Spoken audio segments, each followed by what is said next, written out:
So the question is, can you please explain the tri-stream consensus to somebody not techie? And why is it unique? And why is it a state-of-the-art technique to handle various blockchain problems? So PYRAX is a tri-stream consensus. We have three different streams that are built into our layer one. So stream A is a security, it's a security stream. It's an ASIC mining stream. And within this, within stream A, you'll be able to ASIC mine either Blake 3 or SHA 256. The reasons we've chose these algorithms is A, Blake 3 is a rather common ASIC miner nowadays. A lot of people have them, which means it's less for people to have to go and buy. They're probably one of the more affordable. I don't want to call anything ASIC affordable, but it's definitely lower on the purchasing scale.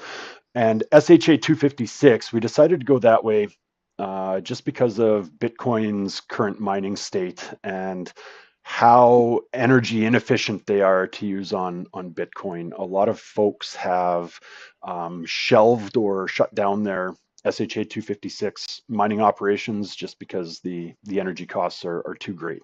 So on a brand new network where it's going to take a significant amount of time to really ramp that difficulty level up, it's the perfect opportunity to use existing equipment laying around, collecting dust on people's workbenches or workshops. Stream B is our CPU and GPU mining pool. So in Stream B, you're able to mine with a GPU. We recommend a 3060 or higher. Of course, as the network difficulty grows, older model GPUs like the 3060 will eventually become a little bit less inefficient over time. So we do recommend, higher grade GPUs, but at the start and for the first little while, lower end GPUs are definitely going to work.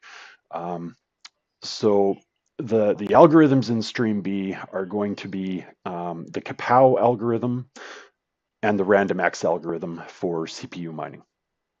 CPU mining, we put that in there because Stream B also acts as another purpose, and I'll get into that here shortly. But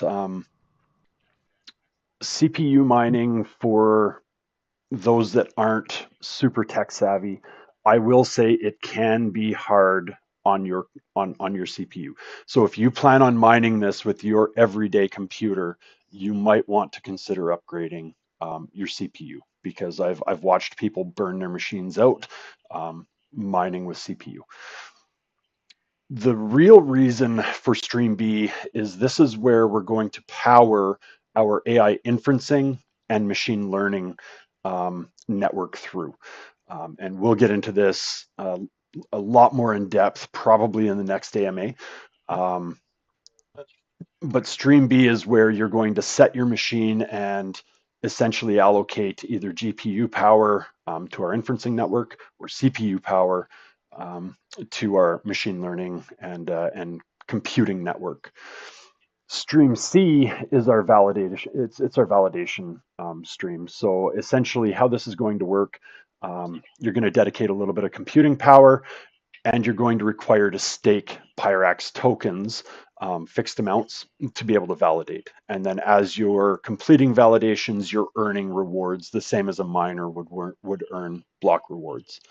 And we do have a question on block rewards, so just hold in the chat for now. We'll get to that, and I'll explain how all that's going to work and what we're estimating block rewards are going to be. We should have that number finalized in the next by the next AMA. So why is it unique? It's unique because it's never been done before. A tri-stream consensus has never been done. And as such, there's been a lot of snags in the development process, but they've now been worked out. And internally testing, things are coming along great on our end. We're about to open it up to the executive team and our dev team, so we can all do a little bit of a pre-test before we hit DevNet, which I'll definitely talk a little bit more about today as well. Um, how will it handle various blockchain problems? So being a tri-stream, we're not just limited to a layer one, and that's another aspect of this project that makes us unique. Typical blockchain projects are a layer one and a token, maybe a little bit of utility. Um, we're changing all of this. So on top of our layer one, we have an EVM sidechain, which EVM sidechain is a little bit deceiving because it makes it sound like, okay, this is where we're going to do our smart contracts and it's going to be for EVM. And to an extent, that is true. However, within that sidechain, you can now write smart contracts for EVM. You'll be able to write them in WASM or Rust, and you'll be able to write them in uh, Cairo, which is a native ZK language. So you can write smart contracts in Cairo to anonymize everything through our network. On top of our EVM sidechain, we're also releasing a ZK rollup right out of the gate. And this is where all of the high throughput batch processing is going to take place. We are targeting on the ZK rollup a transaction per second speed of upwards, if not exceeding 500,000 transactions per second. And I know that's a huge claim. There have been others that have targeted that, and some have come close. Most don't. Um, it's our node network and our infrastructure that's really going to allow us to knock that out of the park. And I am very confident that we are going to achieve that number. Um, so that's kind of with the high throughput, with the high transaction speed, with the ZK rollup, the EVM sidechain, and the layer one. Um, it allows us to handle a wide array of industry, of current problems that exist in blockchain. And we can get into more of those problems later.